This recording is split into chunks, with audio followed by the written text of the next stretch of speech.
धन्यवाद सभापति महोदय। हम करें बात दलीलों से तो रद्द होती है, उनके होठों की खामोशी भी सनद होती है। कुछ न कहने से भी छिन जाता है एजाज़े सुखन, जुल्म सहने से भी जालिम की मदद होती है। सभापति महोदय, मैं राष्ट्रपति के अभिभाषण पे अपने बात रखने के लिए खड़ा हुआ हूं।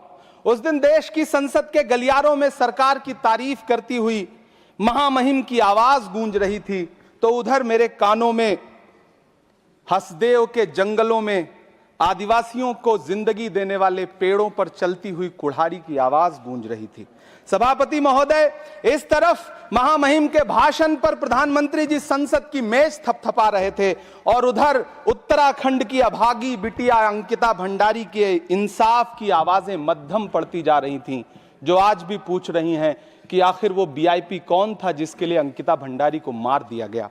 सभापति महोदय, इधर महामहिम सामाजिक न्याय की बात कर रही थीं और उधर उत्तराखंड के कोटद्वार में नफरती लोगों के खिलाफ एक बुजुर्ग को बचाने के लिए खड़ा हुआ दीपक, जो मोहब्बतों की रोशनी लेके खड़ा हुआ था, उसके खिलाफ कोटद्वार की पुलिस गंभीर धाराओं में एफआईआर दर्ज कर रही थी। और वो भी उस दिन हो रहा था जब उत्तराखंड के मुख्यमंत्री कोटद्वार में मौजूद थे। ये नया भारत है जहां दंगाइयों के खिलाफ एफआईआर नहीं होते, बल्कि अमन और मोहब्बत की बात करने वालों के खिलाफ एफआईआर दर्ज होता है। यह नया भारत है जहां असम का चीफ मिनिस्टर खुलेआम संवैधानिक प्रोटोकॉल तोड़कर कहता है कि मुसलमानों को इतना टॉर्चर करो कि वो राज्य छोड़ने पर मजबूर हो जाएं। वो कहता है कि अगर कोई मियां रिक्शा वाला 5 रुपए मांगो तो उसे 4 रुपए दो ताकि वो परेशान हो सके। यह नया भारत है जहां बरेली में खाली घर में नमाज पढ़ने पर पुलिस मुकदमा दर्ज करती है। यह नया भारत है जहां क्रिसमस की तैयारी करते हुए ईसाइयों पर सरकार मुकदमा दर्ज करती है।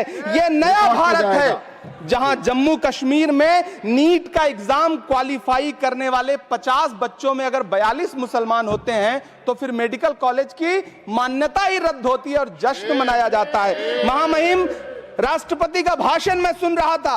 सर, यह नया भारत है जहां मध्य प्रदेश के बैतूल में बच्चों के स्कूल बनवा रहे मोहम्मद नईम का घर स्कूल इसलिए तुड़वा दिया जाता है क्योंकि वो स्कूल बनवा रहे थे। ये नया भारत है जहां कोर्ट का स्टे होने के बावजूद बनारस की दाल मंडी में सैकड़ों दुकानें तोड़ी जा रही हैं क्योंकि रास्ता चौड़ा करना है। सभापति महोदय, मैं आपसे कहना चाहता हूं कि जो पीढ़ी अपने बुजुर्गों को गाली देती है उसके साथ प्रकृति इंसाफ करती है। आप इंदिरा जी और नेहरू को गाली देते हैं, नेहरू को छोटा नहीं कर पाएंगे।